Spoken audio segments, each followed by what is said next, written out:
மாணவர்கள் அனைவருக்கும் வணக்கம். 8ஆம் வகுப்பு மாணவர்களுக்கான அரசு உதவித்தொகையுடன் கூடிய NMS தேர்வு சேட் பகுதி கணக்கு பாடம் 7ஆம் வகுப்பிலிருந்தும் 8ஆம் வகுப்பிலிருந்தும் தனித்தனி பாடங்களுக்கான மாதிரி வினாத்தாள்களின் விடை விளக்கங்கள் தான் நம்ம தொடர்ச்சியாக பார்த்துக்கிட்டு இருக்கோம். இந்த வீடியோவில் 7ஆம் வகுப்பு கணக்கு முதல் பருவம், அதில் 4வது பாடம் நேர் மற்றும் எதிர் விகிதங்கள். இந்த பாடத்திலிருந்து கொடுக்கப்பட்டிருக்கும் 25 மாதிரி வினாக்களின் விடைகளை பற்றி பார்க்கலாம். Welcome to money math board. முதல் கேள்வி, எக்ஸின் மதிப்பை காண்க. 110:x விகித சமம் 88:8 அப்படின்னு கொடுத்துருக்காங்க. இதை எப்படி நம்ம சால்வ் பண்ணுறது அப்படின்னா, இந்த ப்ரொபோர்ஷன் குறியீட்டுக்கு இடது பக்கமாக 2 இலக்கங்கள், அதை உறுப்புகள்னு சொல்லலாம். வலது பக்கமாக 2 உறுப்புகள் இருக்குது. இந்த கடை கோடி உறுப்புகளின் பெருக்கற்பலன் இந்த இடைப்பட்ட உறுப்புகளின் பெருக்கற்பலனுக்கு சமமாக இருக்கும். இதுதான் ரூலு. அதாவது 110 பெருக்கல் 8 = 88 × x. இப்போ 88 என்ன பண்ணலாம், பெருக்கல் இருக்குது, இந்த பக்கம் அனுப்பும்போது வகுத்தல் ஆயிரும். 8க்கும் 88க்கும் சுருக்கலாம், 11 முறை இருக்குது. 11க்கும் 110க்கும் சுருக்கலாம், 10 முறை இருக்குது. அப்போ எக்ஸின் மதிப்பு 10. சரியான விடை ஆப்ஷன் 2. இந்த கணக்கு 6ஆம் வகுப்புலேயே நம்ம படிச்சிருப்போம். கோடி உறுப்புகளின் பெருக்கற்பலன் இடை உறுப்புகளின் பெருக்கற்பலனுக்கு சமமாக இருக்கும். ஃபார்முலா A:B ப்ரொபோர்ஷன் C:D அப்படிங்கும்போது A × D = B × C. இதுதான் ஃபார்முலா. இந்த கடை கோடி உறுப்புகளின் பெருக்கற்பலன் இடை உறுப்புகளின் பெருக்கற்பலனுக்கு சமமாக இருக்கும். கேள்வி எண் 2 பாருங்கள். B:D proportion C:A. உறுப்புகளை மாற்றி கொடுத்துருக்காங்க. இது ரெண்டையும் பெருக்கிக்கணும், சமம் இது ரெண்டையும் பெருக்கிக்கணும். சரிங்களா? BA ஆல்ஃபாபெட்டிக்கல் ஆர்டரில் எழுதிக்கலாம். AB = CD. டிசிங்கிறதும் சிடிங்கிறதும் ஒன்று தான். ஸோ ஆல்ஃபாபெட்டிக்கல் ஆர்டர் எழுதும்போது CD தான் வரும். இப்போ AB = CD. சரியான விடை ஆப்ஷன் 1. கேள்வி எண் 3. 60 சென்டிமீட்டருக்கும் 1.5 மீட்டருக்கும் இடையேயான விகிதம். ஒரே அலகில் உள்ள 2 பொருட்களின் ஒப்பீடு தான் விகிதம். இப்போ இது பாருங்கள், சென்டிமீட்டர் அப்படிங்கிற அலகில் இருக்குது. இது பார்த்திங்கன்னா மீட்டர் அப்படிங்கிற அலகில் இருக்குது. 2 வெவ்வேறு யூனிட். 2யும் சென்டிமீட்டருக்கு மாற்றணும், அப்படி இல்லைன்னா 2யும் மீட்டருக்கு மாற்றணும். இந்த சென்டிமீட்டர் அப்படியே இருந்துட்டு போகுது, மீட்டரை வேணால் சென்டிமீட்டருக்கு மாற்றலாம். 1 மீட்டர் = 100 சென்டிமீட்டர். இப்போ 1.5 மீட்டர் = 100ஆல் பெருக்கிக்கணும், அவ்வளோதான். 1.5 மீட்டர் = இது அப்படி 100ஆல் பெருக்கினீங்கன்னா 150 சென்டிமீட்டர். இப்போ 60 சென்டிமீட்டருக்கும் 150 சென்டிமீட்டருக்கும் இடைப்பட்ட விகிதம் 60:150. இதை சுருக்க முடியுதான்னு பார்க்கணும். 10ஆல் சுருக்கலாம். ஸோ 6:15 என்பது சரியான விடை ஆப்ஷன் 4. இதுவும் ஆன்சர் தான், பட் இதை மீண்டும் 3ஆல் சுருக்கலாம். 1 3 3 2 3 6 5 3 15. ஸோ 2:5 இதனுடைய எளிய வடிவம். ஸோ 4 வேண்டாம், 6:15ன்னு கொடுத்துருக்கக்கூடாது. பட் 2:5 என்பது சரியான விடை. இதுக்கு மேலே சுருக்க முடியாது இல்லையா? இப்போ கேள்வி எண் 4. 16:10 சமான விகிதம். சமான விகிதம் அப்படின்னா 2 உறுப்புகளையும் ஒரே எண்ணால் வகுக்கணும், அப்படி இல்லைன்னா ஒரே எண்ணால் பெருக்கணும். இப்போ என்ன பண்ணலான்னா, இதனுடைய எளிய விகிதம் முடிந்த வரைக்கும் இதை சுருக்கிடலாம். 8:5ன்னு கிடைக்கும். 2 உறுப்புகளையும் 2ஆல் பெருக்கும்போது 16:10ன்னு கிடைக்கும். 8:5 3ஆல் பெருக்கும்போது 3 24 3 15 அப்படின்னு கிடைக்கும். 24:15 என்பது 16:10 சமான விகிதம் தான். சரியான விடை ஆப்ஷன் 2. கேள்வி எண் 5. 35 பேர் கொண்ட வகுப்பில் 15 மாணவர்கள் உள்ளனர் எனில் மாணவர்கள் மற்றும் மாணவிகளுக்கான விகிதம். இப்போ மொத்த மாணவர்களின் எண்ணிக்கை 35, மாணவிகள் மட்டும் 15 அப்படின்னா மாணாக்கர்கள் 20 பேராக இருக்கும். இப்போ மாணவர்கள் 20, மாணவிகள் 15. பாய்ஸ், இது கேர்ள்ஸ். இப்போ இதனுடைய எளிய வடிவம், முதல்ல மாணவர்கள் போடணும், அடுத்தது தான் மாணவிகள். இந்த ஆர்டர் நீங்கள் மாற்றிடக்கூடாது. 5ஆல் சுருக்கலாம். 4:3. சரியான விடை ஆப்ஷன் 2. கேள்வி எண் 6. ஒரு வகுப்பில் மாணவிகள் மற்றும் மாணவர்களுக்கான விகிதம் 8:7. இதில் 56 பேர் மாணவர்கள் எனில் மாணவிகளின் எண்ணிக்கை. இப்போ நல்லா கவனிச்சுக்கணும். மாணவர்களுக்கான விகிதம் 8:7. இப்போ மாணவிகள் 8 பங்கு அப்படின்னா மாணவர்கள் 7 பங்கு. இதில் 7 பங்கு அப்படிங்கிறது எவ்வளோ? 56 பேர். மாணவர்கள் எண்ணிக்கை 56, 7 பங்குன்னு சொன்னதுனால ஒரு பங்கு எவ்வளோ அப்படின்னு கண்டுபிடிக்கலாம். 7 × 56. இப்போ ஒரு பங்கு என்பது 8 பேர். மாணவிகள் 8 பங்கு இருக்காங்க. ஸோ 8 பெருக்கல் 8 64. இப்போ மொத்த மாணவிகளின் எண்ணிக்கை 64 பேர். சரியான விடை ஆப்ஷன் 4. கேள்வி எண் 7. இரு எண்களின் விகிதம் 4:5. அவ்வெண்களின் கூடுதல் 144 எனில் அதில் பெரிய எண் என்ன அப்படின்னு கேட்டிருக்காங்க.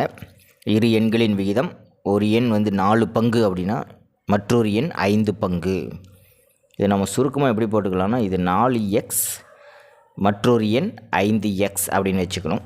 அவ்வெண்களின் கூடுதல் எவ்வளோ? 144. இரண்டையும் கூட்டினா 9x = 144. இப்போ எக்ஸ் மட்டும் வேணும் அப்படின்னா 144 9ஆல் வகுக்கணும், 16 அப்படின்னு கிடைக்கும். இதில் பெரிய எண் அப்படிங்கிறது 5 பங்கு, அதாவது 5x. 5 × 16, 5 16 எவ்வளோ? 80. இப்போ பெரிய எண் 80, சிறிய எண் 4 16 64. இது 64, இது 80. கூட்டி பாருங்கள், 144 வந்துடும். இப்போ பெரிய எண் 80. சரியான விடை ஆப்ஷன் 3. கேள்வி எண் 8. A:B = 4:3, B:C = 12:20 எனில் A:C அதனோட மதிப்பு என்ன அப்படின்னு கேட்டிருக்காங்க. A:B அதனோட மதிப்பு 4:3.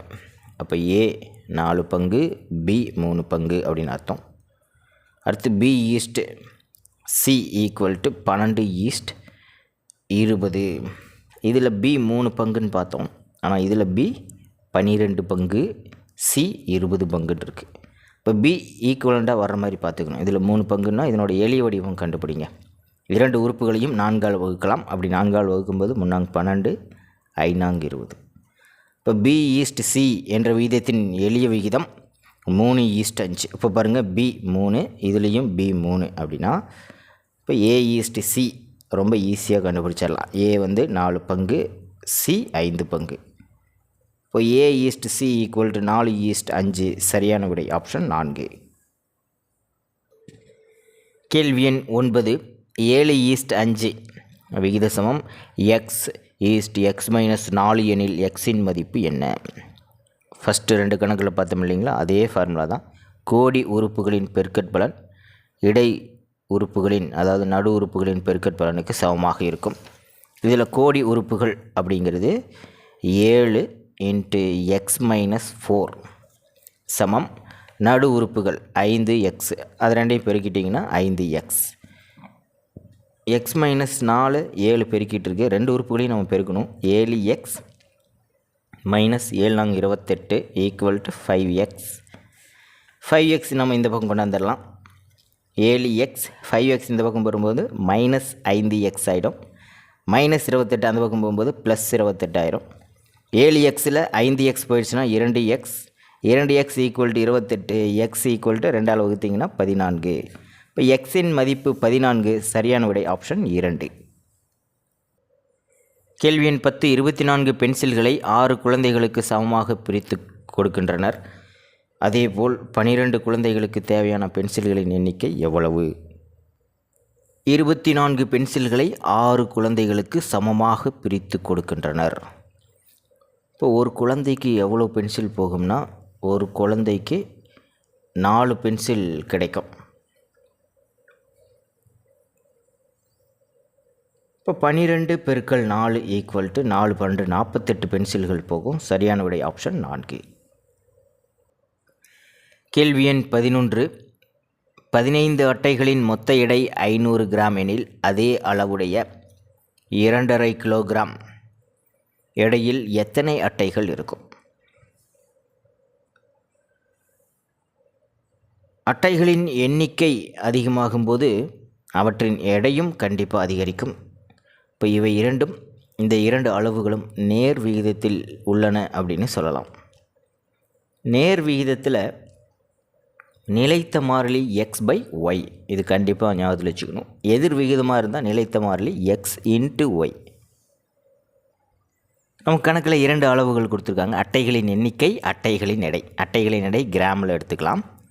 அட்டைகளின் எண்ணிக்கை 15 அட்டைகளின் எடை 500 கிராம். அதே அளவுடைய 2.5 கிலோகிராம் அப்படின்னா 2500 கிராம். கிராமுக்கு தான் நம்ம மாற்றி எழுதணும். எத்தனை அட்டைகள் இருக்கும் அப்படின்னு கேட்டிருக்காங்க. இப்போ இது ரெண்டும் நேர் விகிதம்னு சொல்லிட்டோம். ஸோ x/y அப்படிங்கிறது நிலைத்த மாறிலி. இப்போ x1/y1 ஈக்குவல் டு x2/y2. இது x1, இது y1, இது x2, இது y2. பிரதியிடுங்க பார்க்கலாம். 15/500 ஈக்குவல் டு x/2500. நமக்கு எக்ஸோட வேல்யூ மட்டும்தான் வேணும். ஸோ இந்த வகுத்தல் இருக்கிற 2500 இந்த பக்கம் போச்சுன்னா பெருக்கல் ஆகிடும். 15/500 பெருக்கல் 2500 ஈக்குவல் டு எக்ஸ். ஒரு 500 500, 2500 500 5 முறை இருக்குது. 5 பெருக்கல் 15 75. இப்போ அட்டைகளின் எடை 2500 கிராமாக இருந்தால் அட்டைகளின் எண்ணிக்கை 75ஆக இருக்கும். சரியான விடை ஆப்ஷன் 2. கேள்வி எண் 12. ஒரு டசன் வாழைப்பழங்களின் விலை ரூபாய் 20 எனில் 36 வாழைப்பழங்களின் விலை என்ன? ஒரு டசன் அப்படிங்கிறது 12 வாழைப்பழங்கள். இப்போ 36 அப்படிங்கிறது 3 12 இருக்குது. ஸோ 3 டசன் வாழைப்பழம். ஒரு டசன் வாழைப்பழங்களின் விலை 20 ரூபாய் அப்படின்னா 3 டசன் 3 20 60 ரூபாய். சரியான விடை ஆப்ஷன் 3. கேள்வி எண் 13. எதிர்மாறலில் நிலைத்த மாறிலி x/y, இதே நேர்மாறலில் x/y. சரியான விடை ஆப்ஷன் 2. கேள்வி எண் 14. y மீட்டர் ரிப்பனின் விலை ரூபாய் x எனில் a மீட்டர் ரிப்பனின் விலை என்ன?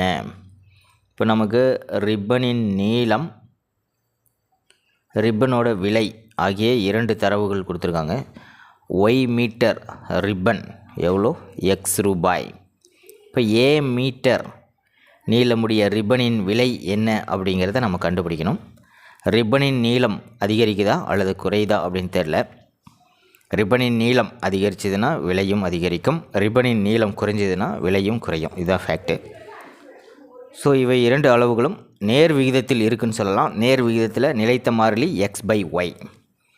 இப்போ இது x, இது yன்னு எடுத்துக்கிட்டோம்னா y/x equal to a divided by, இந்த இடத்துல நம்ம ஏதாவது குறியீடு போட்டோம்னா குழப்பமாயிரும். ஸோ விலை அப்படின்னே போட்டுக்கலாம். இப்போ நமக்கு இந்த விலை தெரியணும்னா சமக்குறிக்கு ஆப்போசிட் போகும்போது பெருக்கலாயிடும். y/x ஆப்போசிட் போகும்போது x/y ஆயிரும். இப்போ விலை equal to a into x/y. இப்போ ax/y என்பது சரியான விடை ஆப்ஷன் 4. கேள்வி எண் 15. a மற்றும் b நேர்மாறலில் உள்ளன எனில் நிலைத்த மாறிலி. நேர்மாறலில் அதாவது நேர் விகிதம் அப்படின்னா நிலைத்த மாறிலி x/y தான். இப்போ a மற்றும் b ரெண்டுமே நேர்மாறில் இருக்குதுன்னு சொல்லிட்டாங்க. அப்படின்னா இது வந்து x அப்படின்னும் இதெல்லாம் y அப்படின்னு எடுத்துக்கணும். இப்போ x/y அப்படிங்கும்போது முதல் அளவு எப்படி எழுதலாம்? 10/20ன்னு எழுதலாம். இதனுடைய எளிய வடிவம் சுருக்குனா 10ஆல் வகுத்தீங்கன்னா 1/2ன்னு கிடைக்கும். இரண்டாவது அளவு எடுத்துக்கங்க, 16/32 16ஆல் வகுக்கலாம். இப்போ 1/2 அப்படின்னு எளிய வடிவம் கிடைக்கும். இதையும் சுருக்குனிங்கன்னா 1/2ன்னு தான் கிடைக்கும். ஸோ நிலைத்த மாறிலி 1/2. சரியான விடை ஆப்ஷன் 2. கேள்வி எண் 16. 16 நபர்கள் 9 நாட்களில் ஒரு குளத்தை வெட்டுவார்கள் எனில் அதே வேலையை 12 நபர்கள் எத்தனை நாட்களில் முடிப்பர்? இப்போ ஆட்கள் நாட்கள் அப்படின்னாவே நம்ம ஈஸியாக சொல்லிடலாம். இவை இரண்டும் எதிர்மாறலில் இருக்குது, அதாவது எதிர் விகிதத்தில் இருக்குது அப்படின்னு நம்ம சொல்லிடலாம். எதிர் விகிதம் அப்படின்னா நிலைத்த மாறிலி எக்ஸ் இன்ட்டு ஒய். நேர் மாறிலி உள்ளன அப்படின்னா அது எக்ஸ் பை ஒய். எதிர்மாறலில் உள்ளது அப்படின்னா எக்ஸ் இன்ட்டு ஒய். இதை நீங்கள் மறந்துடவே கூடாது. இப்போ அந்த அட்டவணையை போட்டுக்கலாம். நபர்கள் நாட்கள்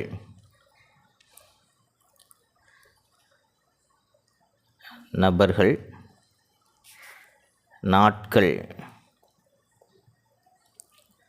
16 நபர்கள் 9 நாட்களில் ஒரு குளத்தை வெட்டிடுறாங்க. அதே வேலையை 12 நபர்கள் எத்தனை நாட்களில் முடிப்பாங்க? இப்போ நபர்களை நம்ம எக்ஸ்ன்னு எடுத்துக்கலாம், நாட்களை நம்ம ஒய்ன்னு எடுத்துக்கலாம். நிலைத்த மாறிலி எக்ஸ் இன்ட்டு ஒய். இப்போ 16 இன்ட்டு 9 ஈக்குவல் டு 12 இன்ட்டு இது தெரியாத மதிப்பை நம்ம ஏதாவது ஒரு ஆங்கில எழுத்துக்கள் எடுத்துக்கலாம், எக்ஸ்ன்னு வச்சுக்கலாம். 12 இன்ட்டு எக்ஸ். இப்போ எக்ஸோட வேல்யூ தெரியணும்னா பெருக்கல் இருக்கிற 12 இந்த பக்கம் அனுப்பணும், வகுத்தல் ஆயிரும். இப்போ 16 into 9 divided by 12 equal to x. 3ஆல் வகுக்கலாம், 3 3 9, 4 3 12. 4ஆல் வகுக்கலாம், 4 4 16. இப்போ 4 3 12. இப்போ 12 நாட்களில் அந்த குளத்தை வெட்டி முடிப்பர். 12 நாட்கள் என்பது சரியான விடை, ஆப்ஷன் 1. கேள்வி எண் 17. 72 வேலையாட்கள் ஒரு பருத்தி நூல் உருண்டையை நூற்க 7 நாட்கள் தேவைப்பட்டால் 42 வேலையாட்கள் அதே வேலையை முடிக்க எத்தனை நாட்கள் ஆகும்? முன்னாடி கணக்கு மாதிரியே தான், ஆட்கள் நாட்கள். இப்போ இந்த இடத்துல எழுதிக்கலாம், ஆட்கள் நாட்கள். ஆட்கள் அப்படின்னாவே கண்டிப்பாக அது எதிர்மாறல் தான். 72 வேலையாட்கள், அதாவது பருத்தி நூல் உருண்டையை நூற்க, இது ஒரு வேலை தான். ஒரு வேலையை முடிக்க 7 நாட்கள் தேவைப்படுது அப்படின்னா 42 வேலையாட்கள் சேர்ந்து அந்த வேலையை எத்தனை நாட்களில் முடிப்பார்கள்? வேலையாட்களின் எண்ணிக்கை குறைந்தது அப்படின்னா நாட்களின் எண்ணிக்கை கண்டிப்பாக அதிகமாகும். அப்போ இது எதிர்மாறல். எதிர்மாறலில் நிலைத்த மாறிலி எக்ஸ் இன்ட்டு ஒய். ஆட்கள் எண்ணிக்கையை நம்ம எக்ஸ்னும் நாட்களின் எண்ணிக்கை ஒய் அப்படின்னு எடுத்துக்கிட்டோம்னா 72 இன்ட்டு 7 சமம் 42 இன்ட்டு இது தெரியாத மதிப்பு எக்ஸ்ன்னு வச்சுக்கலாம், 42 இன்ட்டு எக்ஸ். இப்போ எக்ஸோட வேல்யூ தான் நமக்கு வேணும். ஸோ 42 இந்த பக்கம் வந்துச்சுன்னா வகுத்தல் ஆயிரும்.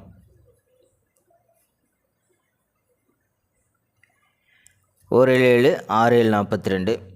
இதை சுருக்கலாம், 5 12 60, 6 12 72. இப்போ 12 முறை இருக்குது, 6 12 72. இப்போ 12 நாட்கள் என்பது சரியான விடை, ஆப்ஷன் 3. கேள்வி எண் 18. ஒரு நீர்த்தேக்க தொட்டியை நிறைப்பதற்கு 6 குழாய்கள் 1 மணி 20 நிமிடங்கள் எடுத்துக்கொள்கின்றன.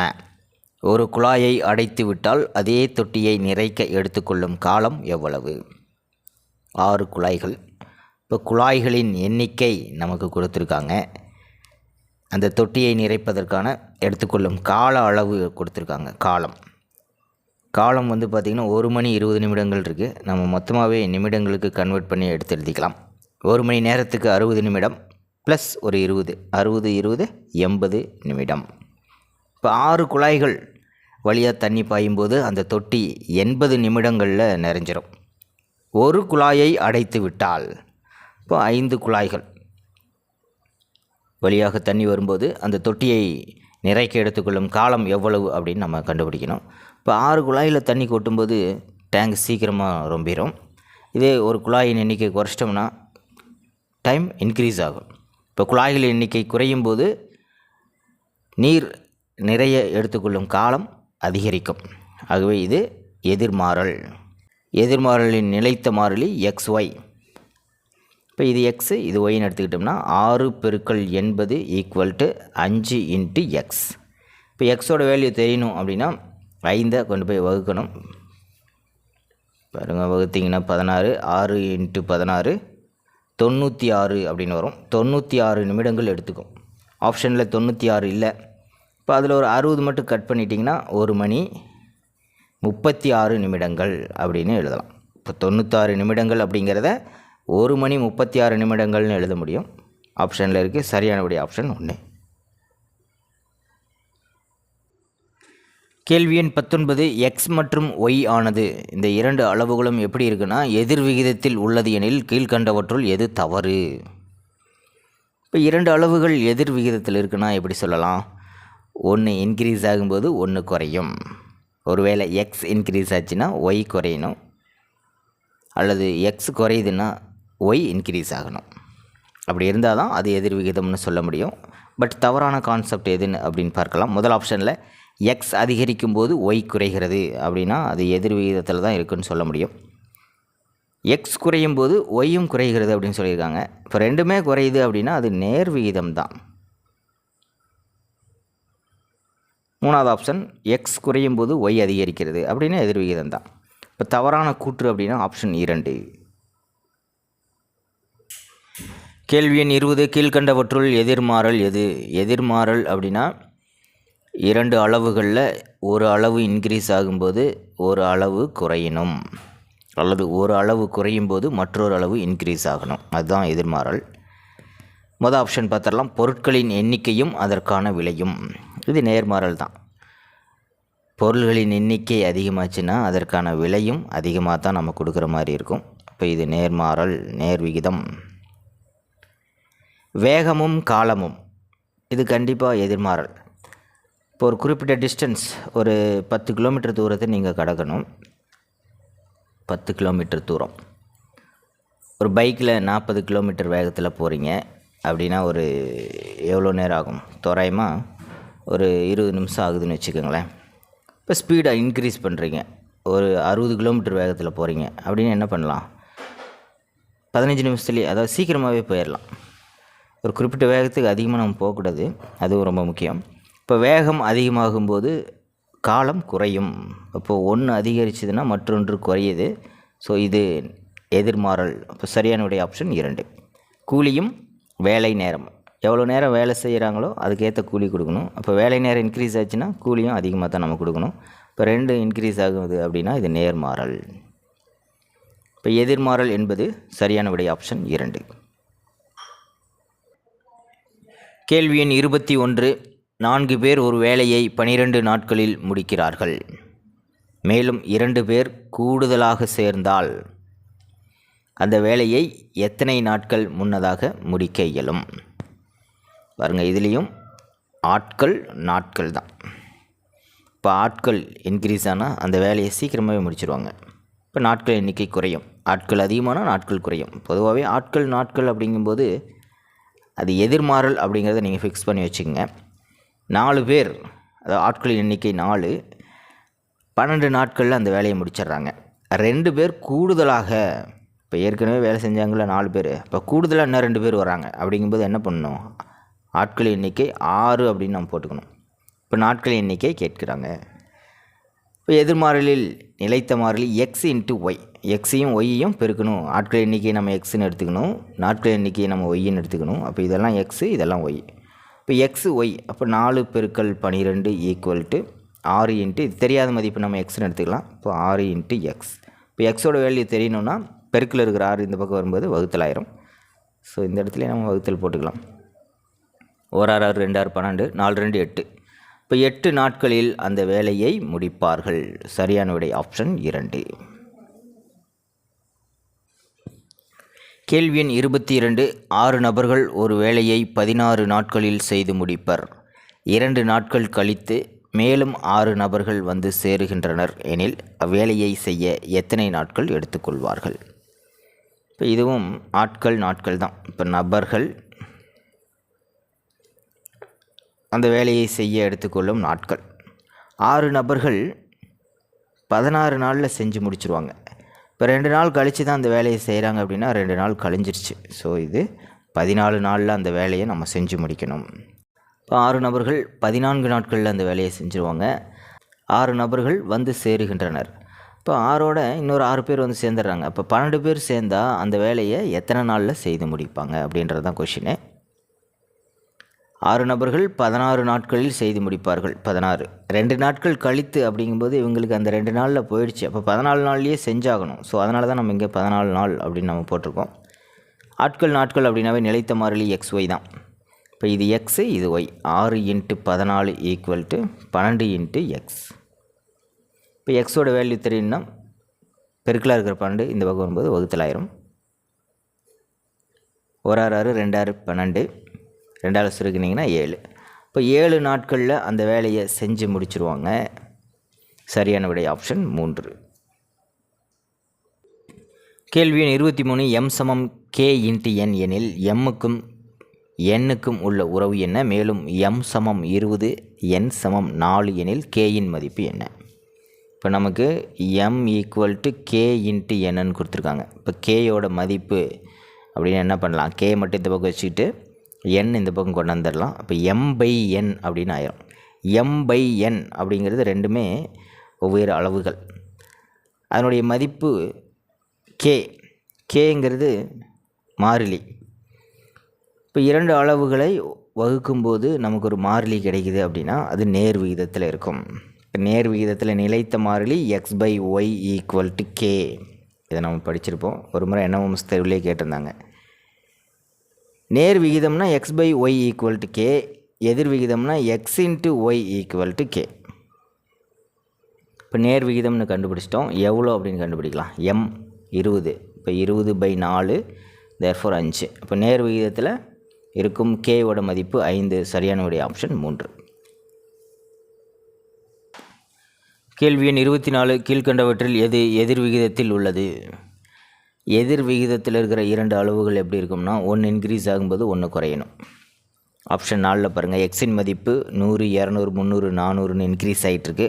ஒய்யின் மதிப்பு 60 30 20 15ன்னு குறையுது. இப்போ எக்ஸின் மதிப்பு இன்க்ரீஸ் ஆகும்போது ஒய்யின் மதிப்பு கிளியராக குறையுது. இப்போ கண்டிப்பாக எதிர் விகிதத்தில் உள்ளது ஆப்ஷன் 4. கேள்வி எண் 25. எக்ஸ் மற்றும் ஒய் எதிர் விகிதத்தில் இருக்கும்போது, எதிர் விகிதம் அப்படின்னாவே x × y = நிலைத்த மாறிலி அப்படின்னு சொல்லலாம். x = 8 மற்றும் y = 16 எனில் x 32 எனும்போது ஒய்யின் மதிப்பு என்ன? இப்போ x × y சரிங்களா? அப்போ இது ரெண்டையும் பெருக்கிக்கணும். அதே மாதிரி 32 × y இது ரெண்டுமே ஈக்குவலாக இருக்கும். ஏன்னா x × y = K அப்படிங்கிறது நிலைத்த மாறிலி. இப்போ 32 இந்த பக்கம் கொண்டாந்துருங்க. 8 × 16/32 = y. இது சுருக்குனிங்கன்னா 2 முறை 8 2ஆல் வகுத்திங்கன்னா 4. இப்போ ஒய்யின் மதிப்பு 4 என்பது சரியான விடை ஆப்ஷன் 3.